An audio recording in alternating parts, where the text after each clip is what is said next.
Welcome to Queer News Tonight. This is the world's first and only LGBTQ plus daily news television show broadcasting live and available on demand on your favorite streaming channels.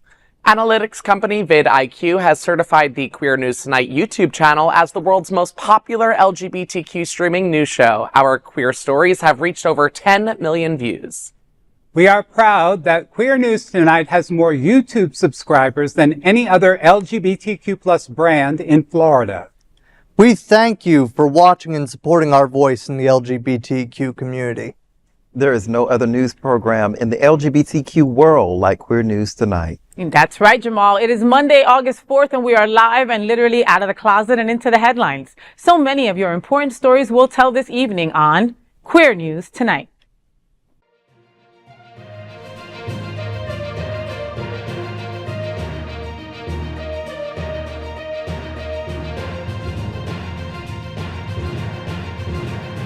You're watching Queer News Tonight, the world's first daily LGBTQ evening news show. Welcome to the world's most important LGBTQ plus evening news show.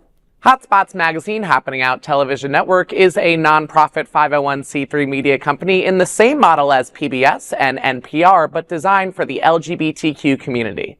Our nonprofit mission is to support the 11 pillars of our LGBTQ plus community. We want to inform and educate on the key issues of lesbian, trans, Latino, Black, healthcare, seniors, students, faith, social justice, business, and queer culture. Help us support our diverse community. We are part of one of the largest LGBTQ nonprofit media companies in America, Hotspots Magazine and Happening Out Television Network. In 2025, our magazine is celebrating 40 years of the LGBTQ experience, and Queer News Tonight is celebrating our 5th anniversary with more than 10,000 LGBTQ television stories. We present Pride Fest in August and Pride Fort Lauderdale early next year. Our magazine events, television news, talk, and entertainment shows support our mission to educate the LGBTQ and broader community.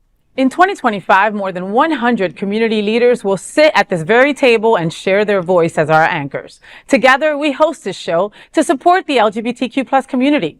Let's meet this evening's anchors at Queer News Tonight. Let's welcome back to the table anchor Eric Restivo. Eric Restivo is a well-known DJ, cabaret singer, and host right here in South Florida. Over the last 15 years, he has had DJ residencies in New York City, P-Town, and LA, and has performed off-Broadway and nationally.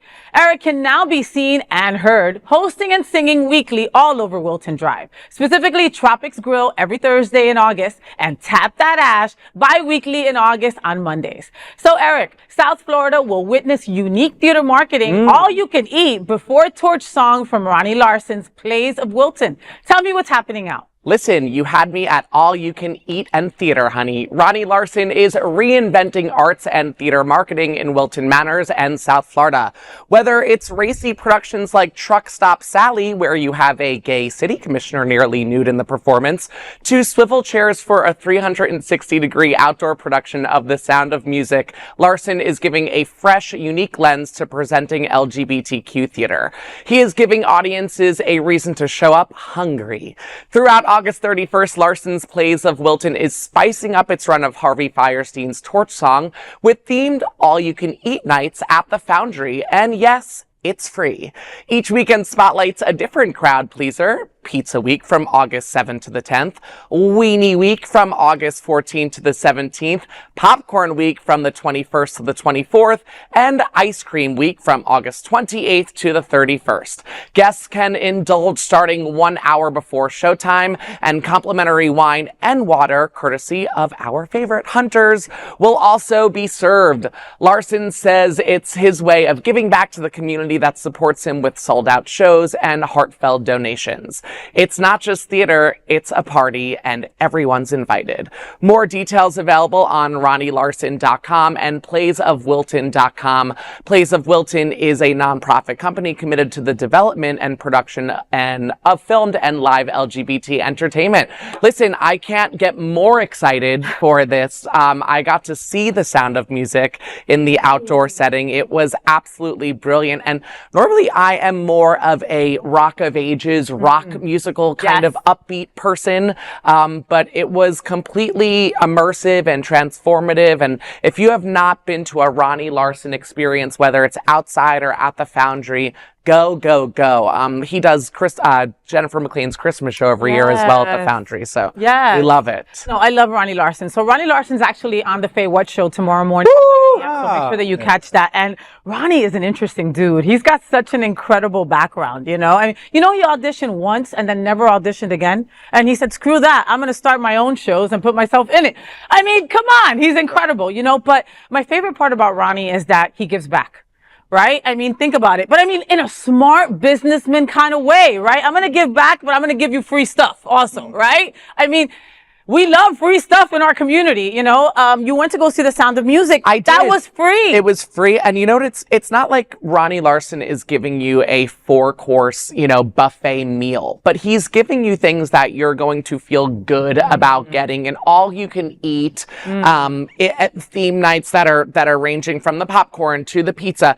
Those are just little things that people within the community really remember and hold on to within the experience, you know. So, you know, and kudos. He's so engaging too, because you know, he'll get business leaders like hunters, you know, to get in on that as well, and it's so smart. You know, just tapping into, you know, the whole community and everything, and just getting them involved in the arts. It's fantastic. And I just love his repertoire. You know, you always think that, like, oh, you know, Ronnie has done it all, but he really has not done it all yet. I just can't wait to see what he does with his next season. Well, and you go from Sound of Music to Truck Stop Sally, okay? And if you've never seen Truck Stop Sally, I tell you to please see it once. You've got to mark it off your list, okay? For many of you, you will go back again. For others, you'll never be the same like me. You know, seeing certain people with very little clothing on that are people you look up to and are inspired by, it takes a second to get over. You know what I mean? Sure. But that's Ronnie Larsen's vision. Like, he looks like, just having this interview with him, I'm like, are you thinking about the third question I'm going to give you? Because he just seems like he's always thinking. You know what I mean? Gil, what do you think? In general, I just think it's incredibly important that we're offering free arts opportunities inside of our community. I think that fundamentally, I always like to say the best well-rounded individuals are folks who also have a keen eye for the arts. So this is a great moment for the community and something that's going to be an incredible community resource. I will see you all at Weenie Day. Weenie Week. We get a whole week, honey. Sorry, Weenie Week. All right? All right, you will see us all there at Weenie Week. Queer News Tonight looks forward to seeing you all at All You Can Eat and Torch Song at the Foundry through August 31st. And that's the big LGBTQ story for today. There is no other queer nonprofit media platform like this in the entire world. Support our LGBTQ stories by subscribing and sharing Queer News Tonight. Let's welcome back to the table Edward Otto Zielke, an accomplished brand influencer and marketing leader with a dynamic background in financial services and travel marketing. Edward currently serves as a director of marketing and sponsorship for the world-famous Gay Men's Chorus of South Florida. He also serves on the Gala Chorus's Communications Committee. Edward, so GMCSF brings concert season 16. Can you believe that? And auditions on August 9th. Tell me what's happening now. Yeah, can you believe it? We're actually here. It's season 16. Wow! On Saturday, August 9th, the Gay Men's Chorus of South Florida will kick off season 16 with its annual Summer Sing at Sunshine Cathedral. GMCSF unites diverse voices to inspire change, break barriers, and uplift the LGBTQ+ community through the unifying power of music. The event will begin at 10 a.m., offering a welcoming space for returning members and potential new singers to experience the energy of the chorus firsthand. Attendees will rehearse alongside current members and get a preview of holiday selections from the upcoming December concert. At 1:30 p.m., auditions will be held for new singers, hoping to join the chorus for the new season. Artistic Director Gabe Salazar will lead the session and introduce highlights from the upcoming holiday concert. The day will also include look back on last year's standout performances celebrating the music and community that defined GMCSF.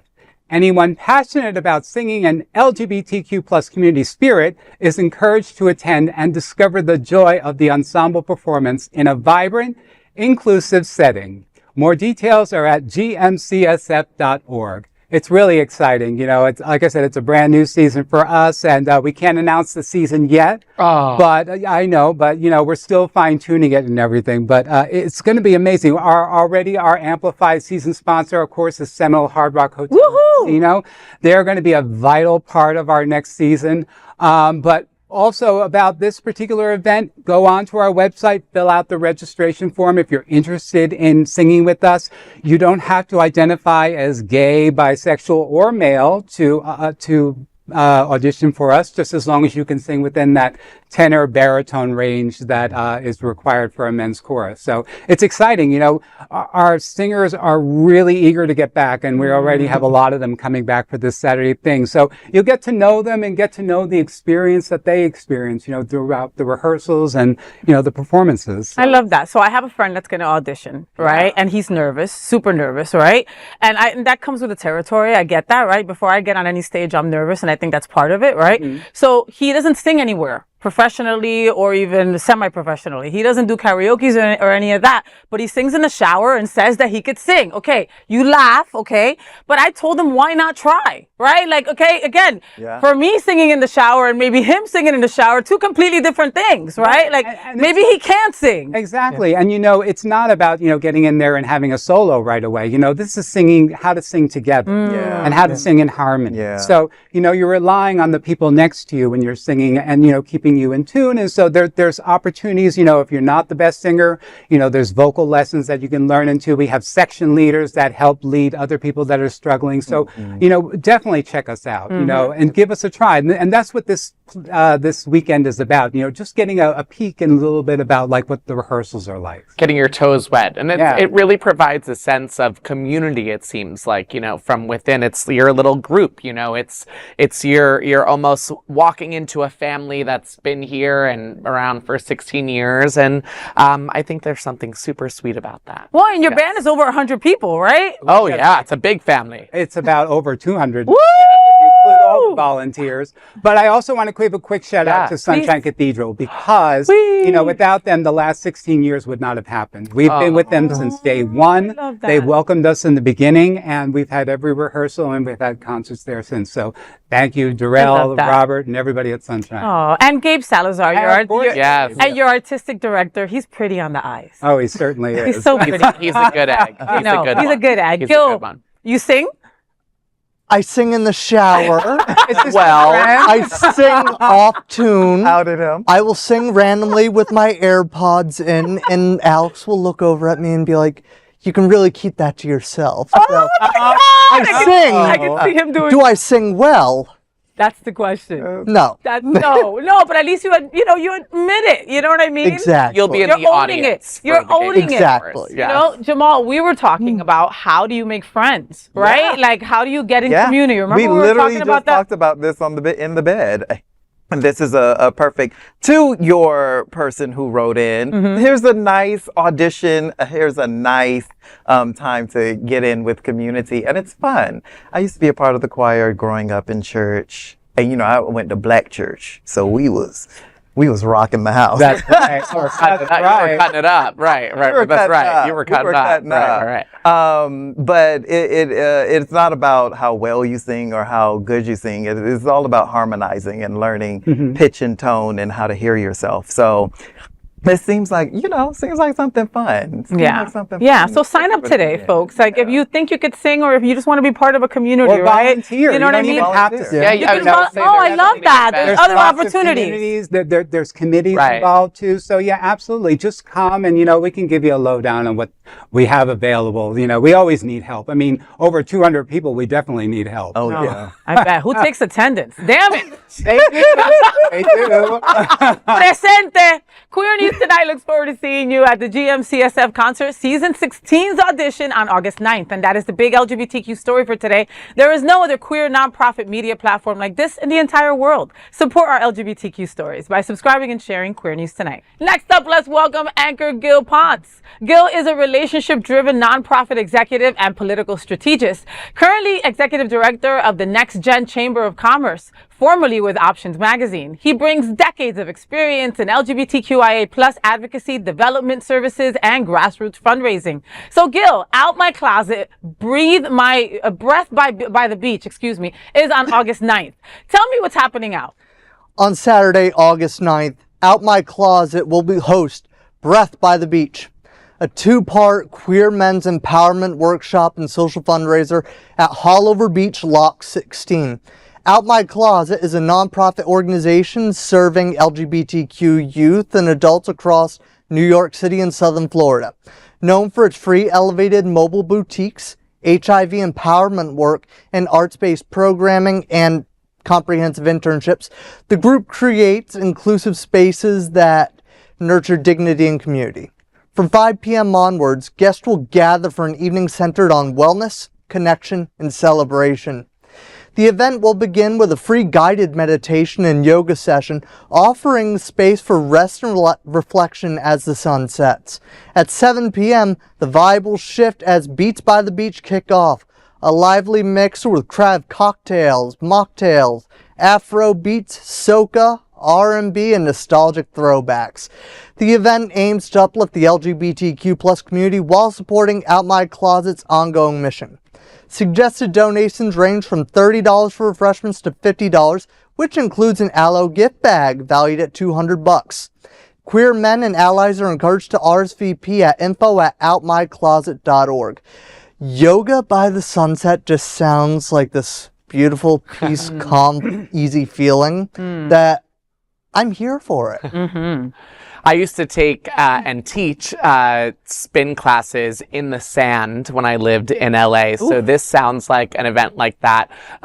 Breathe by the Beach with guided meditation and different donations where you can possibly get an aloe bag that has $200 worth of merch. If I was not out of town, I would be breathing by the beach the entire event. I knew that was the part that you looked at. Yes, you got excited. I saw sponsored by really? Aloe, and then it said the $30 free entry and free refreshments. That's fine. $20 more, you get the $200 bag. So yeah, that's what I was looking at. Look, I love this. Breathe by the Beach. I mean, what a wonderful day of just like fulfillment, of getting your joy, of getting your empowerment, of like all in one, like think about it. Meditation and yoga needed, right? And then let's party, right? And it's queer-based. It's a queer-based event, you know, so it's like not to say that there's not enough queer spaces for us to get our meditation and breath work in, but to be fair, like you see an Aloe commercial and it's not, you know, starring two people of the same sex or gender. So of course not. It's nice that it's a queer-led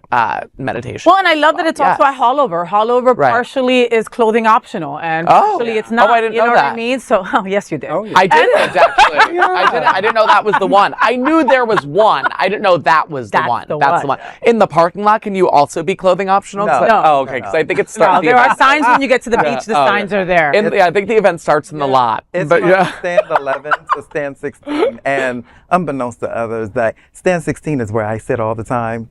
People know me as the clothing optional yogi that sits at stand 16 and Hollover, and this is one of my good friends putting on this event. Fabulous. It's going to be nice. There's a lot of events going on that night. Like, we going to see how to triple clone myself. You'll make it happen. Yeah, we'll make it happen. This one is special for you. This one is special because it's right at my spot. Right, it's what you do. Yeah. Right, It's what I do. Yeah. It's what I. Well, if you notice, what I live for. If you notice, Jamaal has no tan lines. And it'll be underneath the full moon as well. This is such a great thing. You know, we've had a really rough year. Yeah. You know, and you know, you need things like this just to recharge and regroup and get your energy back and centered. Because you know, even the first 6 months of this year, I feel like I've been wiped out. Yeah. And, you know, and I need to tune into things and just tune into my own spirit and be around people that are just, you know, queer and, you know, and why not? This sounds like desperately something that we need. Look, activism fatigue, advocacy fatigue is a real thing. Yeah. That's a real You know what I mean? It really is. Think about how many times you show up, okay? It's exhausting. It could be exhausting, you know? So something like this really can recoup all of that, you know? So I want to give a big shout out to Mikey Smiles. I mean, he is an amazing person. It was his brain that put this all together out of New York, right? And he does these pop-ups that are so elevated. It doesn't look like he went in there with some, with a curtain and some wire and put some stuff on a hanger. Like, he makes it beautiful, right? And these pop-ups are for people in our community that may not have the means to get a great outfit for an interview or something like that they've got going on. I mean, this man is amazing. You know? Also, this is a part of a series that they do for queer individuals, queer men specifically, every month or every quarter. So you can look for more of these. In the past, they've done sip and paints, they've done poetry nights, they've done all sorts of things that is included with the pop-up. So just keep following them because they continue these series between New York and South Florida. I love it. So pay the $50 and get that back. Yeah, pay that 50. Queer News Tonight looks forward to seeing you at Out My Closet, Breathe by the Beach on August 9th. And that is the big LGBTQ story for today. There is no other queer nonprofit media platform like this in the entire world. Support our LGBTQ stories by subscribing and sharing Queer News Tonight. Let's welcome back to the table anchor Jamaal Starks. Jamaal is the president of Impulse Group Miami and walks as sex siren in the ballroom scene with the House of Gorgeous Gucci. He's a board member of the Legacy Builders Consultant Group and is a certified yoga instructor at the Miami Life Center in Wynwood. Jay, the North Beach LGBTQ plus and friends happy hour at the Westend Lounge and Tulio's on August 13th. Tell me what's happening out. On Wednesday, August 13th from 4 to 8 p.m. at Fort Lauderdale, North Beach, LGBTQ plus and friends will host a happy hour corner at the Westend Lounge and Tulio's. This lively gathering is part of the Rotation Wednesday series, celebrating community connection and fabulous local flair. A reservation is required. North Beach Friends is a unique social LGBTQ plus club that has many events, and you are invited to participate in it. Everyone is invited to sip and support North Beach's vibrant queer scene. More details are at northbeachlgbtqandfriends.org. Say that 5 times fast. But as we reported before, this is not Miami North Beach. This is Fort Lauderdale's North Beach. And this series that is going on, I'm happy that finally it's coming because we've been announcing it for a few nights now, or a few weeks now. And I'm happy to see it come to fruition at Tulio's. What is it? The Tulio's Westend and Westend. Tulio's. Mm-hmm. Yeah. Mm-hmm.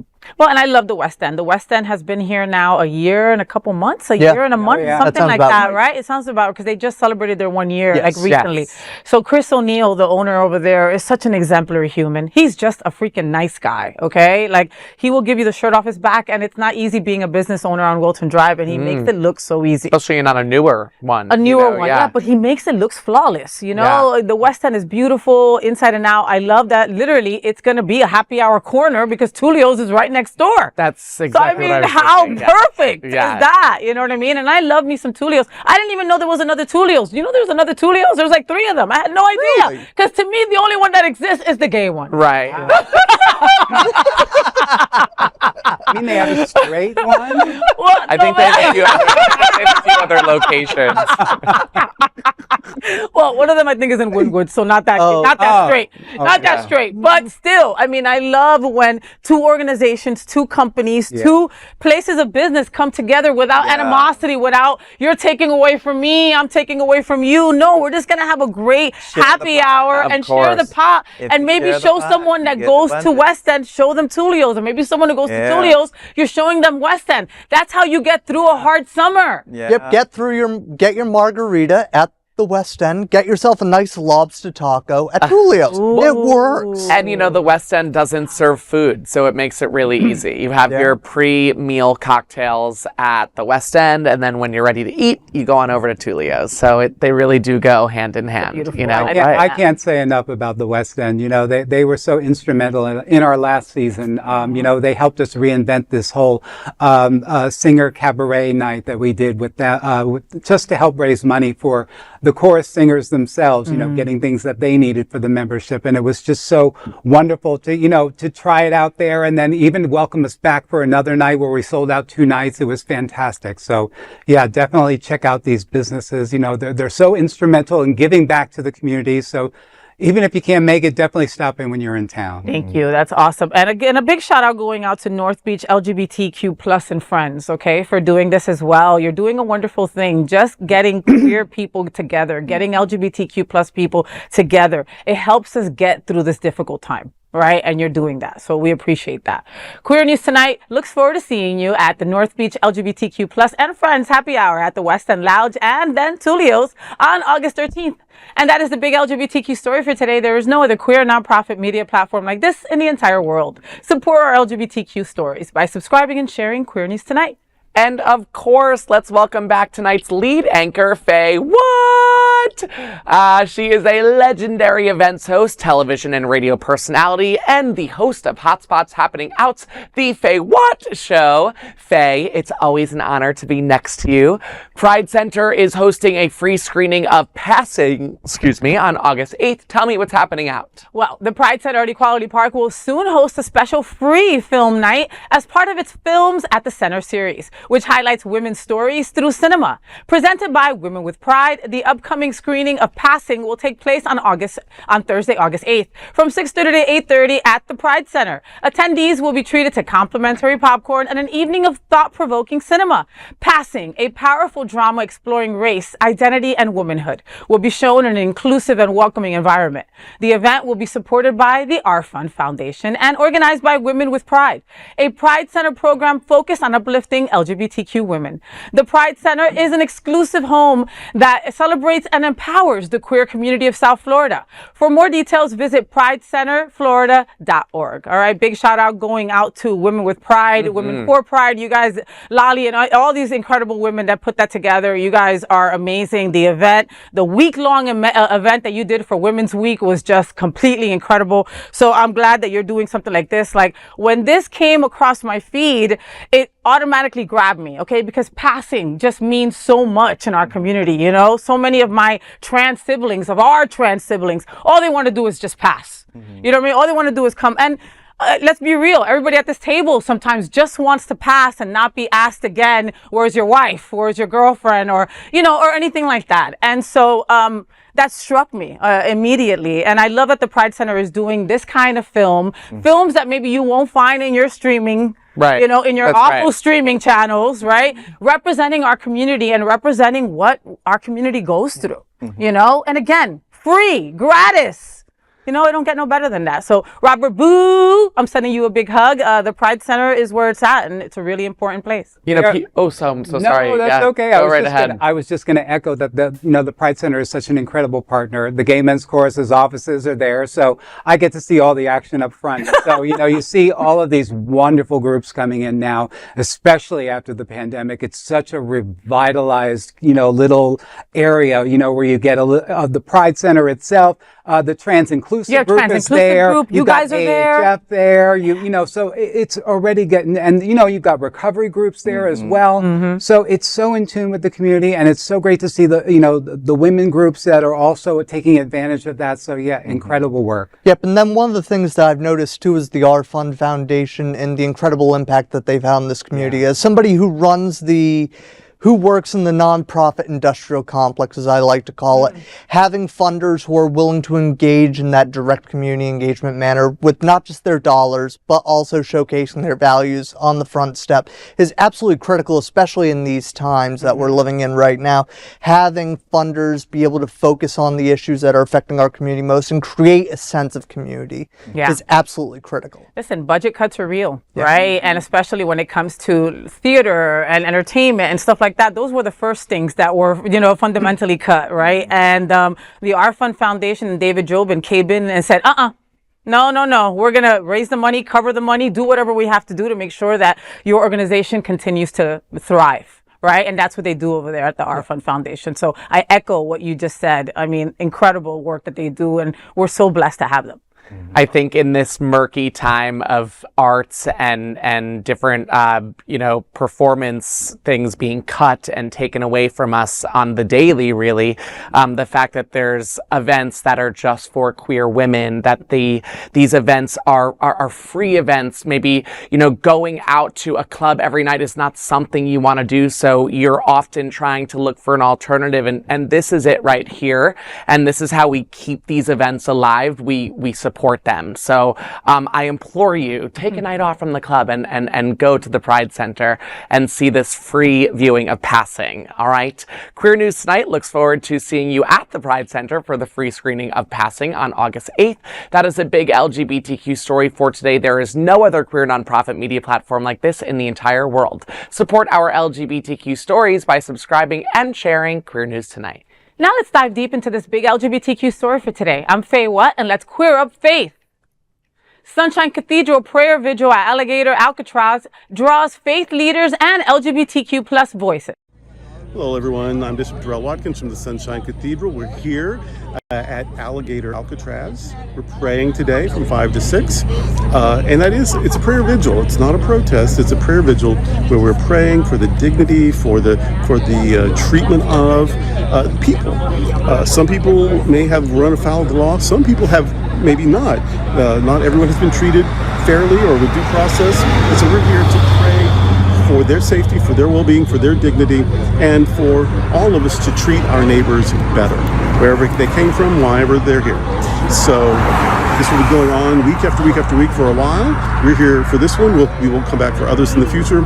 But what you can do is you can pray with us also. You may not see this live, but you can still, whenever you see it, just join your prayers for the situation that we're going through right now in the U.S. with how we're dealing with and treating immigrants, and we can do better. We can deal with these issues humanely, and so let's pray that we will do so.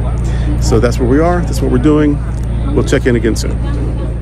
A powerful interfaith prayer vigil took place at Alligator, Alcatraz, organized by the Workers' Circle of New York and hosted by various Florida faith organizations. Sunshine Cathedral, a prominent LGBTQ plus affirming church base in South Florida, which we are coming to you live from, attended this vigil and will be hosting a similar vigil on September 28th.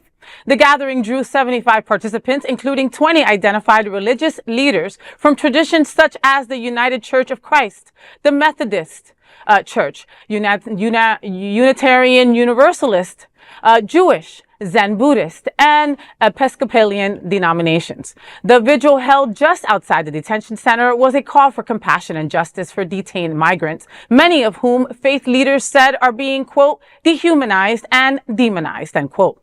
Bishop Darrell Watkins of Sunshine Cathedral delivered a passionate address. He said, quote, "It is heartbreaking what our government is doing and what we've allowed them to do, but it's not too late to change it. We must keep praying with our meetings, protests, worship, writing, spending, and voting so we can be human again, care again, have empathy again, and relieve suffering instead of spreading it. People here have done nothing wrong except want to be here. Many followed the process and were still arrested. If they're willing to endure all this just to be here, why aren't we doing everything to protect them? We could talk about xenophobia, racism, homophobia, and transphobia, all of which contribute. But the reason we must speak up is because these people are our people. The divisions aren't imaginary. We wouldn't want this done to ourselves or our loved ones, so we can't be silent while it's happening to anyone. Thank you for your witness," end quote. Joining Watkins were Bishop Robert Griffin, his husband, Joseph Long, and Hans Morose, all representing Sunshine Cathedral, the only LGBTQ identified faith community present at the vigil. Families of detainees were expected to attend, but were unable to reach the site due to a road closure from an accident. Still, the presence of diverse religious voices made the vigil deeply moving, a testament to shared human dignity and the enduring power of interfaith solidarity. You know, I love Darrell and Robert. They are a power team. I mean, they are a couple values that I look up to so much. They're incredible. They're fierce advocates, and they don't let anybody fall through the cracks, right? They are there to pray and to serve everyone, you know? So I wasn't surprised when I was watching the news and I saw Darrell and Robert on Channel 6, Channel 7, Channel 10. Like, they were everywhere. And it was wonderful to watch. I mean, this is important. Nobody knows how, well, unless you live here, you don't know how far Alligator Alcatraz is. is, okay? From where we're sitting at today, right now, it could take us 3 hours to get there. Okay. And we are in South Florida. So the fact that these folks traveled 2.5 hours to do an hour vigil and then get in their cars and then go back, is a testament to how much they really are representing and loving everyone, unified. Them mentioning the families of the detainees and them not getting in. I know for you folks at home, you're like, what do you mean they couldn't get in? That's a South Florida norm. That's something we're used to, especially when it comes to a place that is far down there in the Everglades and not easy to get to at all. It's not an easy drive. It's not. No, it's not. It's not. To agree with you, it's a testament, of course. It's tough for me to watch this story. Obviously, it's tough for all of us. I'm a man of faith myself, and when I try to give advice of prayer and kindness over the battles that we're receiving right now with this disgusting camp, it's almost like, even from people within the Wilton Manors community, I get a negative response, and they feel as if it's a response of privilege that I'm saying that I choose to pray for everyone. So it's sad. I feel like this is a moment in time where we need to come together as a community as opposed to fight from within, you can fight the issues at hand and still have empathy and pray for everyone, so I think that's an important a piece of information. Well, and it's also, these people are not criminals. They just wanted to be here. Like, where is the dignity? That's right. Gil, what you got? Coming from the political sphere, I can tell you one thing. When it comes down to Alligator Alcatraz right now, it's nothing more than a horrid distraction from the turmoil that we're going on right now. Donald Trump and Ron DeSantis want to elevate Alligator Alcatraz because I'm going to just run through a few things that I wrote down here. BLS jobs report numbers are going down the tank. People are feeling that their affordability crunch is coming in. And then also you have the Hope Florida crisis that the DeSantis administration is steering through. And the fact that, quite frankly, his own wife can't seem to pull out a lead in any gubernatorial polling so far for the Republican nomination. So quite frankly, the story here is we're dealing with a humanitarian crisis. And yes, it is absolutely critical for having communities of faith, LGBTQ plus communities, being able to come together and build a broad coalition on these consensus issues. But let us not forget what Alligator Alcatraz is in its own real way. And that's a distraction from the fact that we have people who are dealing with an affordability crisis. We are dealing with folks who are getting fundamental rights taken away from them. And they just need a distraction in order to make themselves look good so they can continue raising money. They can play themselves off to their base, and they can try to go forward in 2026. That's what this is all about. Look at this. Look at Alligator Alcatraz, and we won't talk about Epstein anymore. Yes. Jamaal? Which is what we should actually be talking about. Epstein over and over and over again, just compounding the media with all of the faultiness of this administration, but also I want to uplift the place we're sitting in, Sunshine Cathedral, because taking an initiative like this is very important. I even wrote down that he specifically chose specific language. This is a prayer visual, not a demonstration. Not a protest. Exactly. Knowing the language is important in this political environment, because this could be seen as a demonstration and it could be seen as them being hauled off, taken to jail, but here we go with LGBTQ plus people taking the initiative outside of all of the faith-based organizations we see in South Florida. As you said, South Florida is a vast place. We have LGBTQ faith-based organizations from different leaders in different genres coming together to start something, an initiative to bring back some sort of human element to what's going on just right outside in our backyard. Yeah, no, it's scary shit. There, I used the word, excuse me. I have I know it sounds cliche, but like my hairdresser's friend, she was like, hey, he just went in for his second interview, right? He did everything that he was supposed to do. They even scheduled him another interview follow-up. And on his way out, they freaking took him away. you know, and that's one of many stories that's happening right now, you know. So we've got to be vigilant. We've got to be aware, right? So if prayers work, you can do that from wherever you're at. Yeah, and That's he's right. inviting us to. He's inviting everybody to pray. And on the heels of that, I had a reality check. I was leaving Hollover a few weeks ago, probably about 8 p.m. at night or whatever. And as I was driving out, down the street ran 3 ICE cars. And I hadn't seen it till now, because I've heard stories, oh, they raided da-da-da, and I saw 3 ICE cars just careening down A1A.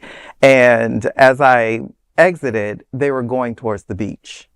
And I was like, there's nothing off limits for you. And it just brought me back to reality, because I have lived in a sort of a privileged bubble. Like, okay, this is going on, but it doesn't seen affect me. Maybe it doesn't affect me. Yeah. As I'm exiting, I see this and I'm like, right in my backyard. It could happen anywhere at any time. And this is real. And it just brought it home to me that night that this is really occurring, that dehumanizing processes and these things are really occurring right here in our backyard. And it's nice to see, you know, people like, Robert and Darrell out there, you know, giving the good LGBTQ plus word and being positive about it too, because I've had enough of seeing, you know, and maybe we haven't had enough of seeing all of these people, you know, on film and on like TikTok and whatever, and being captured and stuff and all of the horrible stuff.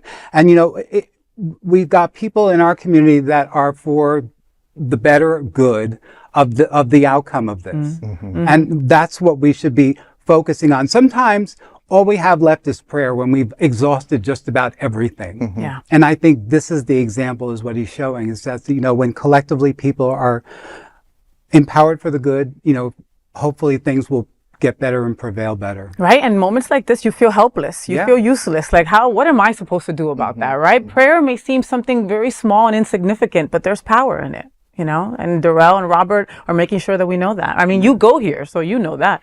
That is the big LGBTQ story for today. There is no other queer nonprofit media platform like this in the entire world. Support our LGBTQ stories by subscribing and sharing Queer News Tonight.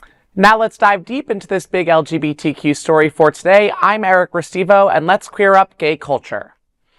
Honoring Brett Tannenbaum's legacy of love and community.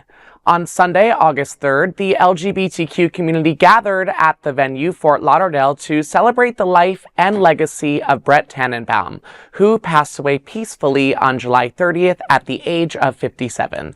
Born on December 13th, 1967 in Hollywood, Florida, Brett lived a life marked by bold decisions, unforgettable stories, and remarkable business accomplishments. His impact over the past 2 decades was felt most vividly through his work with the venue Fort Lauderdale, a cornerstone of the local LGBTQ plus scene that Brett helped grow into a community treasure. He is survived by his beloved spouse of 22 years, Robbie Tannenbaum, and his devoted brothers, Ross and Eric. Brett now rests near his cherished mother, Muriel. Those who knew Brett remember a man of vision, warmth, and humor. Together with Robbie, he built not only a beautiful life, but also a legacy of generosity, supporting families, charities, and the wider Fort Lauderdale community. His absence will be felt deeply, and he will be missed entirely. Rest in peace and power, Brett. Wow, this is an honor and also extremely upsetting to read at the same time. We were just talking about how one of the last times we were both at the venue, we were sharing a stage together, hosting Dancing with the Stars. Dancing with the Stars was the last time and then you were there, and then we did something together. We did for I think it was. I feel like it was Collective Wilton Collect. Yeah, something. But it's. Just think of all of the events and the memories that take place in that room. I know that I jumped on social media and it was flooded with posts for Brett. So it's really lovely to see the community come together. Rest in peace and power. You know, and like you said, so many different events are there, right? Yeah. And everybody was talking about that. I was blessed to join the memorial on Sunday morning at 10 a.m. I don't get up early for nobody, but I did it for you because it was important for me to be there, Brett. And to see that venue, that room filled with at least 600 people at 10 in the freaking morning, okay? Was just like, wow, this man really left an imprint on people, you know? And then my second thought was, oh, Brett would be so mad that we were all making such a fuss over him, because like most people didn't even know he was the venue owner. He wasn't that kind of a guy that you just knew, you know? He made it a point to blend in. He wanted to, you know? Robbie, his partner, is the more outgoing kind of like fun and sassy kind of guy, you know? And just like their love together, I mean, they found each other back in 2008, and his family, they all said that it was because of his spouse that elongated his life, you know? People don't know that Brett was diagnosed with type 1 diabetes at like 6 years old. Wow. And he was given a life expectancy of 20 years. Okay? He died at 57, 58. Amen. That's beautiful. Yeah. And yet he touched all these lives along the way. He owned a Coliseum. Coliseum was the first place I took my top off. Was it the first place you took your top off? You know what I mean? Yes, it was. Take me back there. 2003 Jamaal Starks. Yes, it was. You know, I mean. And it's been off since that day. So, I mean, Brett will rest in peace and rest in power and knowing, you know, and like you said, he's with his mom, he's with his dad that also succumbed to the same disease at a very, very early age in his 50s as well. Yeah. You know, I mean, his legacy is Robbie. His legacy is the venue. His legacy is the fact that we all have childhood mini gay memories of Coliseum. Yeah. But just think about this, you know, how many organizations and businesses that this man must have touched in his career. Because I'll tell you, when I go back and I look at it, I mean, the chorus too, you know, has also performed at the venue and has done stuff there. So I know we had a bunch of people there that were at the memorial as well, you know, celebrating his life. And that's really what it's about. It's like, what an accomplishment for a man who had a disability at a young age and go and to inspire a large community and bring people together. And that's the legacy that I want to leave, you know. So, and absolutely. you are, honey. Well, thanks. And you are, okay? But I need you for some extra years, so don't be talking about that anymore. Gil, representative like this, important to our community? Absolutely important. Like I always like to say, the pillars of our community come from the individuals who are willing to not just give back to their community, but also are able to build something sustainable within their community. And obviously, we all know the venue. So frankly, he did a lot with his short life on earth, and he can definitely rest in power. I love that. Amen. And that is the big LGBTQ story for today. There is no other queer nonprofit media platform like this in the entire world. Support our LGBTQ stories by subscribing and sharing Queer News Tonight. Now let's dive deep into this big LGBTQ plus story for today. I'm Edward Otto Zielke, and let's queer up gay culture. Christian rock star Michael Tait accused by 8 men of sexual assault. Michael Tait, a giant in the world of Christian rock, is now facing disturbing allegations. Once the frontman of DC Talk and Newsboys, Tait has been accused by 8 men of sexual assault, up from the 6 previous reported. A new expose by The Guardian brings forward 2 additional voices, one of them Jason Jones, founding manager of the band of Evanescence, claims he was assaulted by Tait in 1998 after being encouraged to drink and smoke marijuana with him. Jones alleges, quote, I said no and pushed him off, but then somehow I passed out again. I woke back up and he was still doing it. I said no again, and he nodded and then nodded out. And then I woke up a third time, aggressively shouted no, and pushed him harder. It was then that he left me alone. Another man, Randall Crawford, recalls visiting Tait after a breakup in 2000. After one drink, he says, quote, I blacked out and woke up with my pants around my ankles and licking my anus.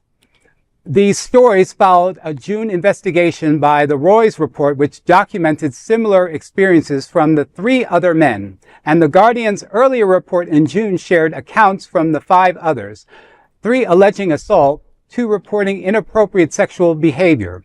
In June, Tait released a statement titled My Confession on Instagram, saying, recent reports of my reckless and destructive behavior, including drug and alcohol abuse and sexual activity, are sadly largely true.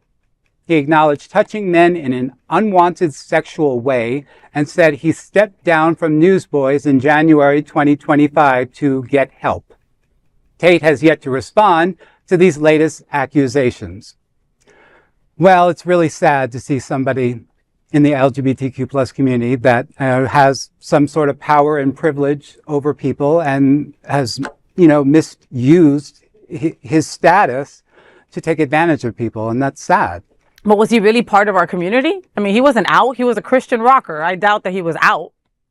Well, I mean, according to what I read, like he had a girlfriend that all of a sudden became his wife, right? Oh. And I would only marry someone just like that, just so they can't testify against me, right? Yeah. Just, again, it's, it is not okay to get somebody drunk and drugged and then take advantage of them, okay? You can't give an honest testimony. You can't say yes or no when you're inebriated. And this gentleman was saying no over and over again. And I've heard this story from gay boys over and over again. And some of them going, well, it was my fault. No, it wasn't your fault. Now the lead singer of Evanescence, he's like, I understand it was my reckless behavior that did this. Okay. That still does not excuse this man from taking advantage of you by no reason. And having the Lord as his backup and as his, as his reason for not being able to do things like this, which again, are so true. And then he comes out and puts it out on Instagram that way. Like he literally put in his Instagram, I am ashamed of my life choices and actions and make no excuses for them. I will simply call it what God calls it, sin. See, this is where I get pissed. Take a breath, Jay, before you give your opinion. This is where I get pissed. But especially for people in positions of power and then people who also use religious power as, let's call it abuse. Let's call it what it is. There's a separation from being LGBTQ, having an identity and a sexuality, to being a predator. Like, I think people conflate the two and it pisses me off. Like, people who prey on other people, it's not because they are gay. It's because they have a problem. It's because they have an illness. And this man clearly has an illness and the Lord wasn't able to fix it. Clearly he needed a little bit something more than Jesus. Because alcohol abuse, drug abuse, and also sexual abuse. But yet you're getting on stage portraying yourself as something. You have a problem, sir. And it has nothing to do with the sin that the Lord, no, it has nothing to do with LGBTQ. This all has to do with a personal situation that he needs to heal from. And it's sad to see that 8 victims came out of this. Eight people are going to have the same storyline. I mean, again, it's not a line. And you know there's what probably I mean? more. Gil, from your seat, what you think, baby? What I'm thinking is, and I'm not going to spend too much time on this because I don't believe in giving sexual predators airtime of anything.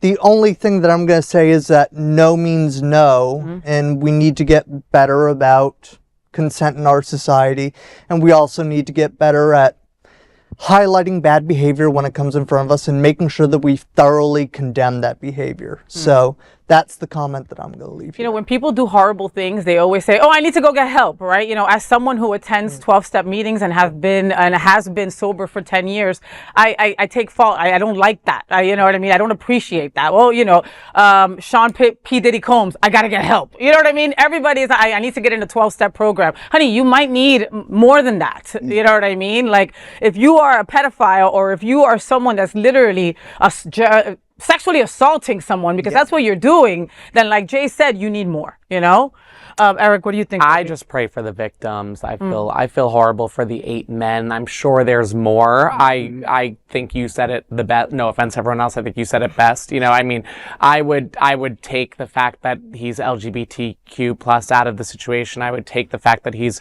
religious out of the situation. I would just say this is a horrible human being who has mental health issues that run way deeper than anything we can cover at this table. And I really just, I am not a victim, thank God above, I'm not a victim of sexual abuse, but I know that something like this will stick with those 8 people for the rest of their lives. Of course. And that is where my heart breaks. Of course. I mean, not for this piece of shit. I don't care about him. No. But I mean, do you feel the self-loathing from the story? I mean, again, him using religious means he just as sounds a like cover. an addict to me. You know what I mean? Like addicts who don't want to seek help. He just said, when you're an addict, you find an excuse for everything, and it's never your problem. It's never your fault. So you have to take a So he, and he's gone through drugs check, alcohol check, gay predator, check. You know, it's almost like what's next, child pedophilia. I mean, it's horrible. So, you know, this person. Christian rocker, not a drag queen. Not a drag queen. Just a reminder. Just a reminder. Never a drag queen. Yeah, never. That is the big LGBTQ story for today. There is no other queer nonprofit media platform like this in the entire world. Support our LGBTQ stories by subscribing and sharing Queer News Tonight. Now let's dive deep into this big LGBTQ story for today. I'm Gil Pontes and let's queer up entertainment. George Jefferson moving on up as Jefferson star outed as gay. It's been 50 years since the Jeffersons first hit American television screens. A bold, funny, and groundbreaking sitcom that spun off from All in the Family and went on to become one of the longest running sitcoms in U.S. history. But as fans celebrate the golden anniversary, one of its cast members is reflecting on what and who was overlooked. Damon Evans, who portrayed Lionel Jefferson for 3 seasons, is speaking out. Not just about his own experience as a gay black actor in Hollywood, but about Sherman Hemsley, the man who played the unforgettable George Jefferson. In a recent interview, Evans said, and I quote, "There wouldn't have been a Jeffersons without Sherman. And yet, even after 11 seasons, he was only nominated once for an Emmy," end quote. Though co-stars like Isabel Sanford earned accolades, Hemsley was often sidelined. Evans believes it was because Sherman didn't play the industry game. Evans, who was also at the 1969 Stonewall riots, claimed Hemsley was a gay man who never came out publicly. To quote, "We cruised the same places, went to the same parties, but it was something we didn't talk about." Evans said Hemsley lived quietly with a Puerto Rican partner who attended tapings and even performed with him in Vegas. Evans added, "He had so much going against him, being black and being gay, and he didn't seek out the attention. That was not his style." Now, Evans believes it's time to give Hemsley what he deserves. And we all know that during that time, it was difficult not just to be African American in Hollywood and in society, but being gay in Hollywood was its own difficulty. So I can only imagine the internal turmoil and the struggle that went into that. I mean, the struggle is still real being black in Hollywood right now in 2025, you know, so it's, you know, I am more happy that this actor and this man is getting his flowers. I wish that they were thrown earlier on than today, but yes. But like, we also get to honor him in LGBTQ, right? Many of us didn't know that he was part of our community. So it's up to us to do this now, right? After he's gone. Yes, it's a little late for that, but like how legacies live on, right? No, it is how legacies live on. And it's awesome, like, you know, awesome that Damon Evans came up and said, you know what, it's time for me to tell this story. However, I'm going to say it, you know. Me and Jamaal are big fans of the Jeffersons, and we were talking about documentaries that we've seen. And they got a lot of pushback for a lot of the episodes that they wanted to do their way. You know, they have a trans episode that really blew me away, and we spotlighted it on the FayWhat show, me and Jamaal. And I mean, before its time, the language was so on point. It was just so epic. And Isabel, the woman who played Wheezy, and Sherman would fight with directors and writers and everything about how certain things should be written, you know. And that pushback didn't go their way, even though I think they had like 11, 12 seasons or whatever, right? 11, it's at 11. You know what it is? It was like almost, I've never really seen another show outside of the Jeffersons where it's just not really spoken about. It's almost just like you don't have to come out. It's just like it's okay. You know, Schitt's Creek, I think, did that where they never really addressed if someone comes out of the closet or what the sexual preference is. It just is. You know, you're just being whomever you are, and you love whoever you are. And I think that's what you kind of mean when you say that it was almost like ahead of its time in the sense, not to throw the word woke out there, but it was just a smart script and show paired together. Well, I mean, but think about it. Black folks moving on up. Right. Here we are 50 years later. Right. 50 years later. It was woke. And it was woke. And 50 years later, we still sing the theme song. We still know it. It's still part of pop culture. Right. It was completely. You know what I mean? But it was a story about black folks moving on up. Go figure. And evolving ahead of its time. But the point is that it was a reality that was not being put on TV. Black folks did not see themselves on TV, and they were able to see themselves not in a role as a criminal or anything like that. They were moving on up. Yep. It was wonderful. And that's the magic of Norman Lear. You know, he was the one who created all of this. Yep. And it allowed somebody like me, a young, white, gay kid from New Jersey, to sit and watch the Jeffersons for 10 years and then thoroughly enjoy it because I knew what I was getting. I liked the All in the Family, the Maude, all the ones that were pushing things. He was very good with pushing LGBTQ plus right in the front on the TV stuff, tackling all the issues and being fair about it. And we were portrayed very well by him. So, like he was always the bad guy. Yeah. He was always the bad guy in it. You know what I mean? How wonderful was that? Gil, anything wash over you more? Because you were looking at me, giving me the eye. Oh, I had already said my piece, but I appreciate it. No, because he was just like, maybe. Okay. Well, again, he deserves his flowers after. Somebody needs to give him an Emmy or something afterwards. Agreed. More than one Emmy, let's be real. All those years and just nominated one time. As long as I think that if Sherman would have wanted that, I have a little bit of a problem with, people outing celebrities or people after they passed. And I just hope that, it came from a good place of him telling Sherman's story at this point. I think it comes from a good place. It's just like the Peg LaBelle, Luther Vandross sort of situation. Where, for the community, we do need that information. We do.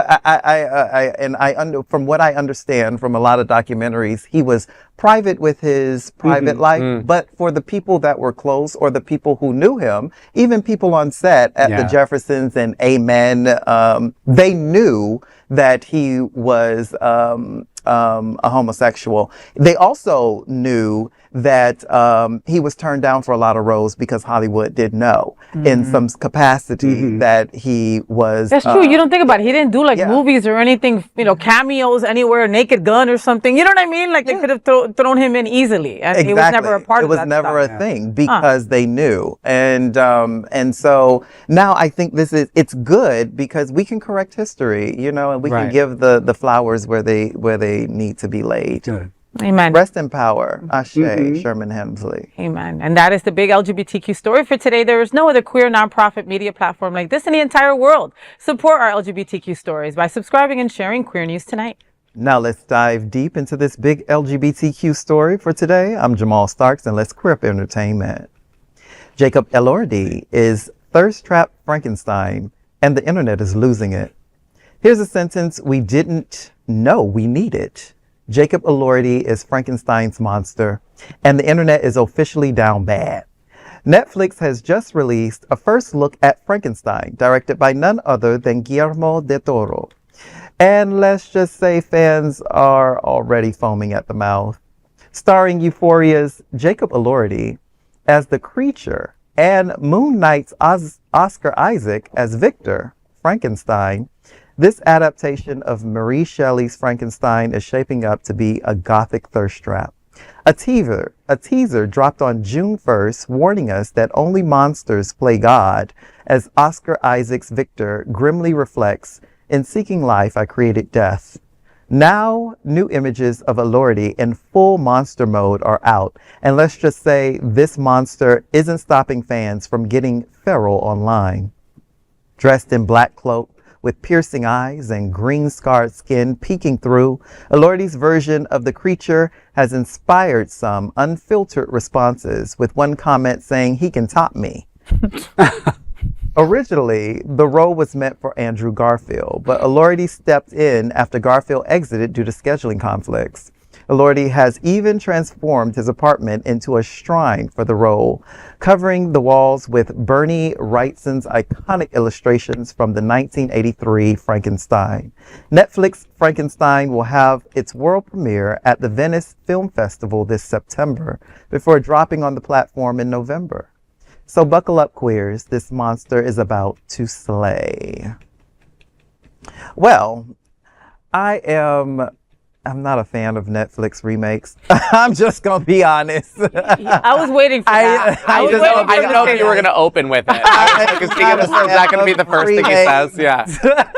You don't. But I mean, at least he's cute. You know, I don't know about topping me. Ugh. Listen, I'm with you about them on the comments Netflix and the Pharaoh, remakes. but the Netflix remakes, they don't give me I mean, 1983's Frankenstein, I don't know if Netflix can ascend to that. Yeah. I mean, Happy Gilmore too wasn't that great. I mean, I think they're just throwing in some cute characters. It wasn't so happy. Actors. But I like that he's doing this method acting thing. We've learned that he is a method actor since he has turned his house into a shrine. So maybe he's going to bring... Maybe he's going extra deep for the role just to keep the puns going with this article. You were saying that he was in another show, a couple other shows. So he was in Saltburn. Yes. He's on Euphoria, but also like Mia Goth, who I'm assuming is playing Mary Shelley, is an insanely talented scream queen. We call her in the horror genre. She was in the Pearl, Maxine, X trilogy. Oh, wow. She's like a very A24, people who did Midsommar and Hereditary, like they love her.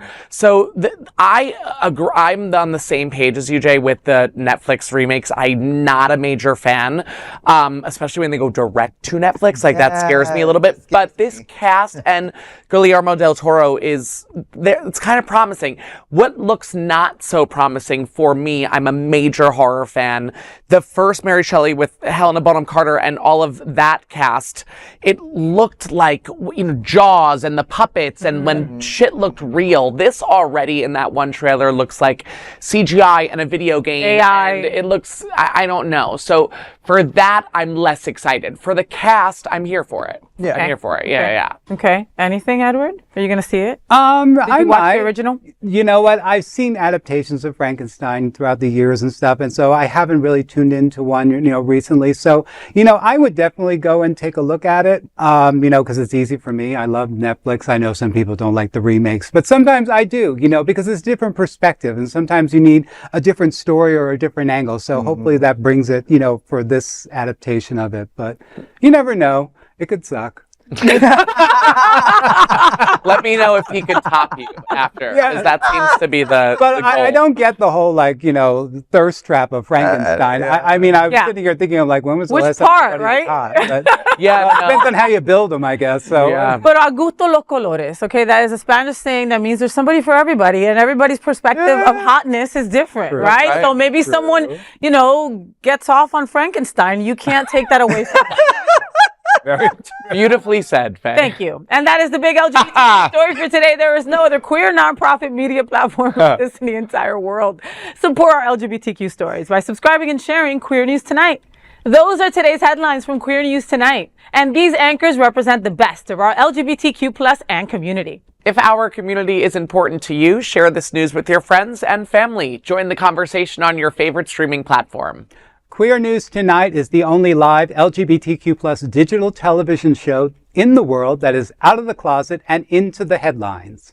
We need your support. If our community is to grow and then thrive, we must tell our stories and bring them to the attention of the broader world. This is the only place in the world that tells these types of LGBTQ stories in motion and sound. That is the passion of Hotspots Magazine, Happening Out Television Network, and Queer News Tonight. I'm your lead anchor tonight, FayWhat, and I wish you a fabulous evening on behalf of these LGBTQ plus reporters, the incredible anchors of Queer News Tonight, including Eric Restivo, Edward Otto Zielke, Gil Pontes, and Jamaal Starks. We will see you daily at 8 p.m. to our LGBTQ plus world. We hope that you will join us by embracing love, generosity, bravery, by being transformative, and of course being queer. Good night.